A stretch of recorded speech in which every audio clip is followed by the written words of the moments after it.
Hello everyone, Ankana রান্নাঘর চ্যানেলে আপনাদের সকলকে স্বাগত জানাই।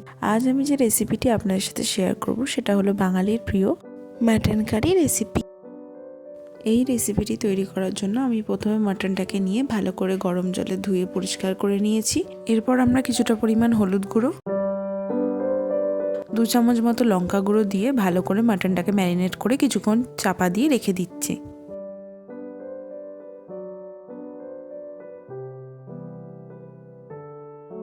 মাংসটা 10 মিনিট ম্যারিনেট করে রেখে দেওয়ার পর আমরা কড়াইতে তেল গরম করে নিচ্ছি।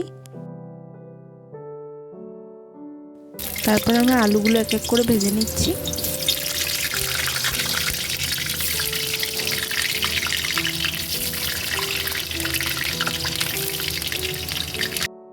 আলুগুলো ভেজে তুলে নিলাম। এরপর আমি নিয়ে নিয়েছি কিছুটা পরিমাণ আদা বাটা, কিছুটা পরিমাণ রসুন বাটা। এরপর আমরা ওই তেলটির মধ্যেই পেঁয়াজগুলো ভালো করে ভেজে নিচ্ছি।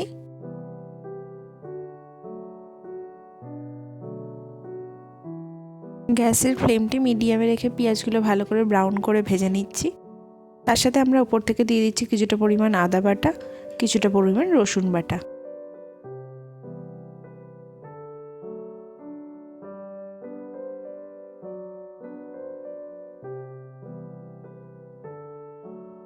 এরপর আমরা পেঁয়াজটাকে ভালো করে ভেজে কষিয়ে নিচ্ছি।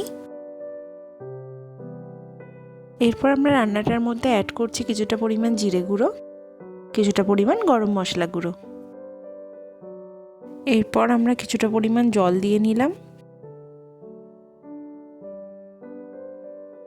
এই মিশ্রণটি আমরা 5 মিনিট ধরে ভালো করে ভেজে নিচ্ছি। পেঁয়াজগুলো ব্রাউন হয়ে যাওয়ার পর আমরা ওপর থেকে দিয়ে দিচ্ছি কিছুটা পরিমাণ হলুদ গুঁড়ো আর কিছুটা পরিমাণ লঙ্কার গুঁড়ো। এরপর আমরা সব মশলাগুলোর সাথে মাংসটা ভালো করে মিশিয়ে নিচ্ছি। এরপর আমরা নিয়ে নিচ্ছি কিছুটা পরিমাণ মতো নুন।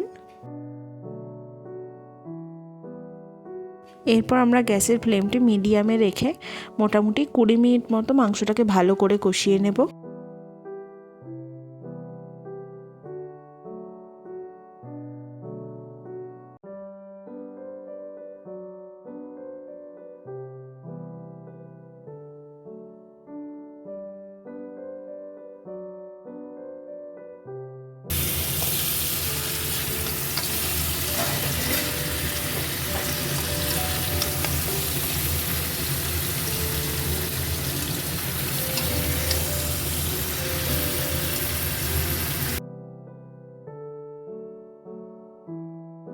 তোমরা দেখতেই পাচ্ছ মাংসটা যতটা কষানো হচ্ছে কালারটাও কত সুন্দর আসছে।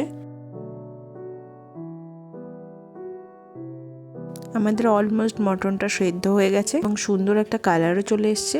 এরপর আমরা আগে থেকে যে আলুগুলো ভেজে রেখেছিলাম সেগুলো এর সাথে অ্যাড করে নিচ্ছি।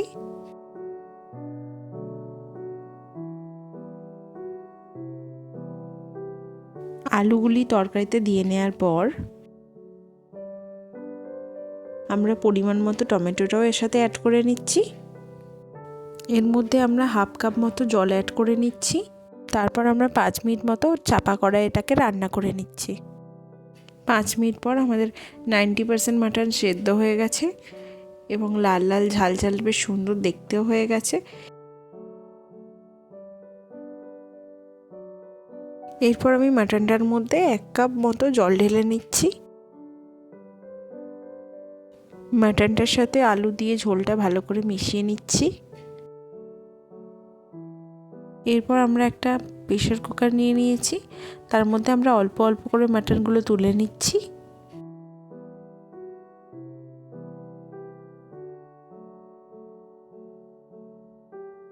কষা মাটনটা পুরোটা প্রেসার কুকারে তুলে নেওয়ার পর গ্রেভিটাও আমরা এর সাথে অ্যাড করে নিচ্ছি। এরপর মিডিয়াম ফ্লেমে রেখে 8টা সিটি দিয়ে প্রেসার কুকারটা নামিয়ে নেবে। তোমরা দেখতেই পাচ্ছ মাটন কারিটা কত সুন্দর কালার হয়েছে এবং প্রত্যেকটা মাটন সুন্দরভাবে সেদ্ধ হয়েছে। আজকের রেসিপিটি রেডি, বেঙ্গলি স্টাইলে mutton curry. Thank you for watching.